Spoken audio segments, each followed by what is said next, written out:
From big names linked to shocking exit brewing, new signings incoming, and the board still obsessed with making the squad even younger. We have got Fabrizio's Here We Go, João Pedro's raised wide open, Jhon Durán pushing for Europe. And trust me, this window isn't close to over. If you love raw, unfiltered Chelsea news, like the video, subscribe. I'm on the road to 3K, so let's break it all down properly.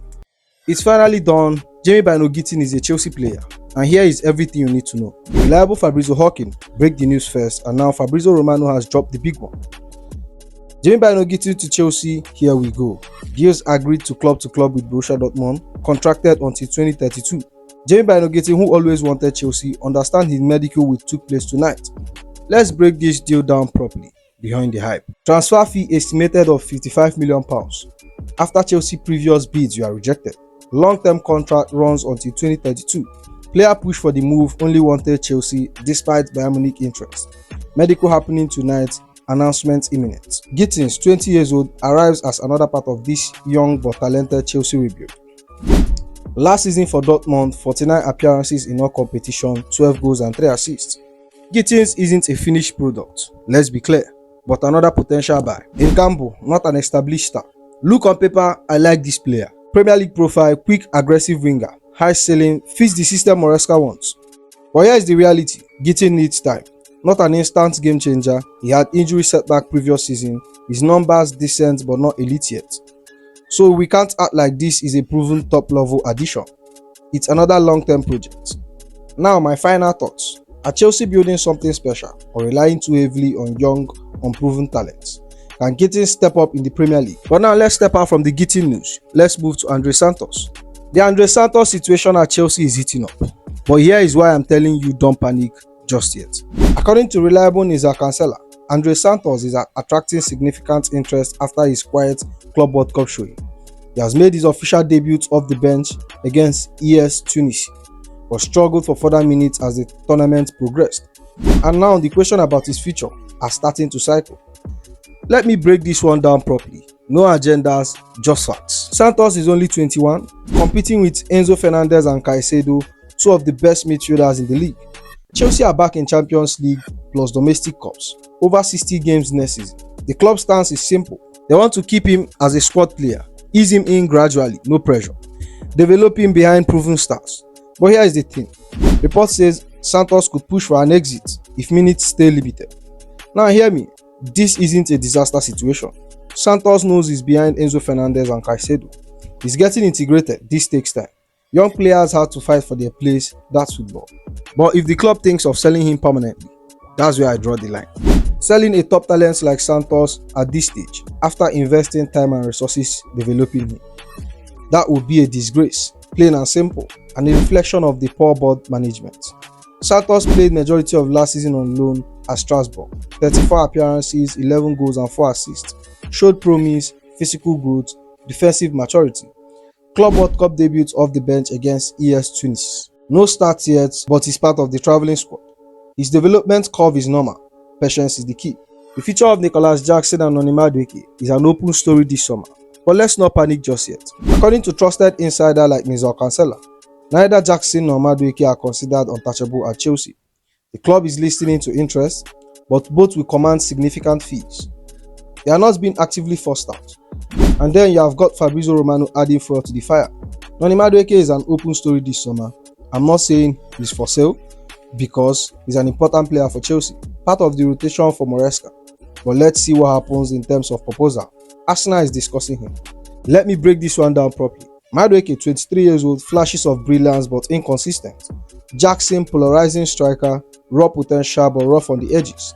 Both players still part of Maresca rotation, but not guaranteed starter. The key detail is the price tag. Chelsea wants £60 million for each of them, and that's before talks even progress. So let's be real, no club is rushing to meet that valuation, especially not for Madueke, who despite his talent hasn't hit elite numbers consistently. Look, this isn't a fire sale. Chelsea are simply leaving the door open. If a crazy bid arrive, they will list it. If not, Madueke and Jackson stays part of the squad. This happens every summer. Player get linked, agents float stories, clubs explore options. But for me, nobody is paying £60 million for Madueke today. Jackson, same story. After his inconsistent finishing last season, it's unlikely. So don't stress, unless serious proposal lands, they are not going anywhere. And speaking of players whose features are wide open, guess whose name is in the headline? João Felix. According to Nizar Kansela, Saudi clubs are monitoring João Felix's situation. João Felix has been offered to clubs in Saudi Arabia, their interest from several sides, with Saudi team believed to be tracking his availability. And honestly, I'm not surprised. Let's be real, João Felix at Chelsea has been an absolute failure. Signed permanently by Chelsea last summer after his loan spell at Barcelona, the club paid a cut fee of £35 million, seen as a gamble to revive his career. Started the 2024 season underwhelming, 24 appearances in all competition, just 7 goals and 2 assists.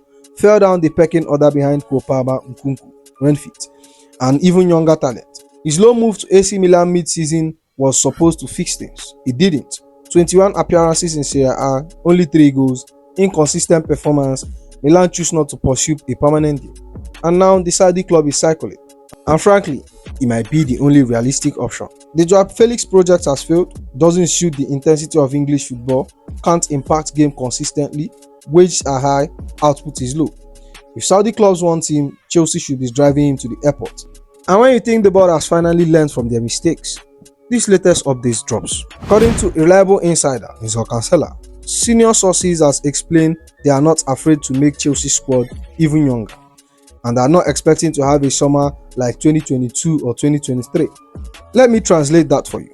The club's hierarchy is comfortable making the youngest squad in the league even younger. And honestly, I'm tired of this. Yes, I love Koban. Yes, I love building for the future. But you can't afford to win trophies with kids alone. Football don't work like that. This Chelsea team is already one of the youngest squad in Europe. Lacked real leadership last season. Crumbled in key moments. Needs experience to guide this next generation. But instead of learning, the board are doubling down. More youth, fewer senior players. It's giving potential FC a game. I'm struggling to understand this board play. You want Champions League success, you want domestic stability, but you keep building a squad of teenagers with no backbone. Look at successful teams like City, blend of youth and experienced pros. Madrid, young stars like Bellingham surrounded by veterans. Even Arsenal added Rice, Havertz and Zinchenko with Premier League experience. Meanwhile, Chelsea are piling pressure on 20 years old to carry the club. It's not sustainable. But now the João Pedro situation is heating up. But my question is he really the answer for Chelsea's attack? Let's break this one down. According to top sources, Fabrizio Romano confirms both Chelsea and Newcastle remain locked in the race for João Pedro. Ed Aaron adds Brighton has rejected bid exceeding £50 million from both clubs, but crucially talks are ongoing. Fabrizio shedded more light on it. More on Chelsea being fully involved in João Pedro as they reported. Talks taking place as Chelsea remain interested since start of June, with João as next target after getting done. Chelsea are there, Newcastle has been pushing for weeks. So the obvious question, is João Pedro the man for Chelsea? Especially with Champions League back, let's break this one down properly. 22 years old, Premier League proven with Brighton, versatile, can play as a striker, second striker or wide forward. Technically gifted, good link-up play, but not an out-and-out goal machine. His 2024-2025 numbers at Brighton: 10 goals, 6 assists in all competition. Decent numbers, but down from his debut season tally of 20 goals plus contribution. Played in Europe with Brighton, but wasn't stand out at that level.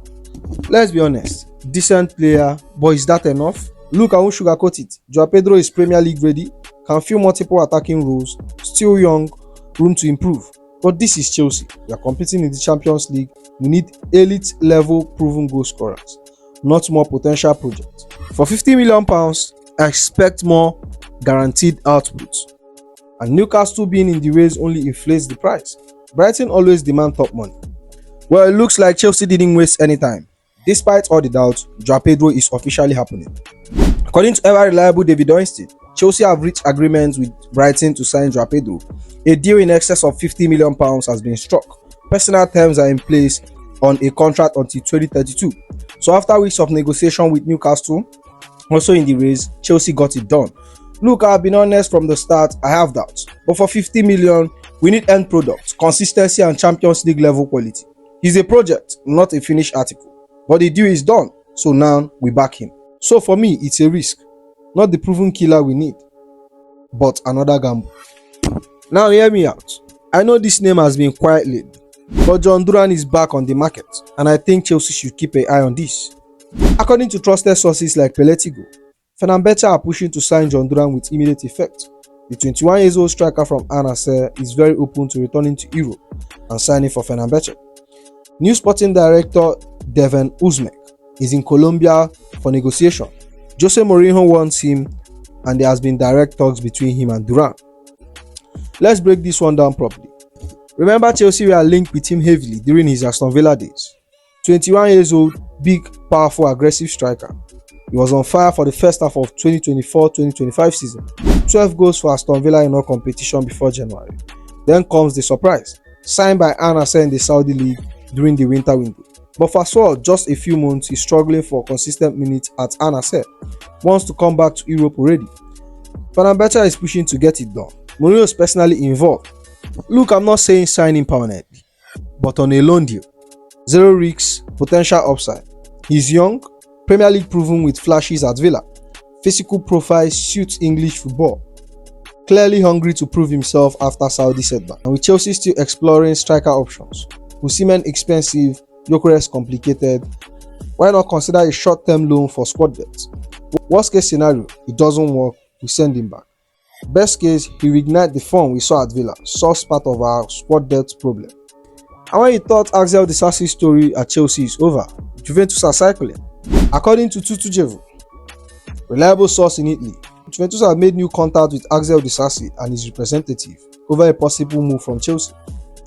Let's break this one down properly. Signed by Chelsea for £38 million from Monaco in summer 2023, struggled massively in his debut season, inconsistent performance, exposed under pressure. Loaned out to Aston Villa in the winter of 2024-2025 campaign to regain his confidence. 10 appearances, mostly as a rotational centre-back. Struggled for start towards the end of the season. Villa opted not to pursue a permanent deal. Safe to say Disasi hasn't convinced anyone his Chelsea quality. Chelsea's stance is clear. Disasi is not part of Maresca's core defensive plan, with targets like Diomande and other centre-back on the radar. Space needs clearly. Juventus showing interest is the perfect escape route. But here is the thing, Juventus won't pay top dollar. They will try to negotiate a cut price deal. Chelsea want to offload him, but not for peanuts.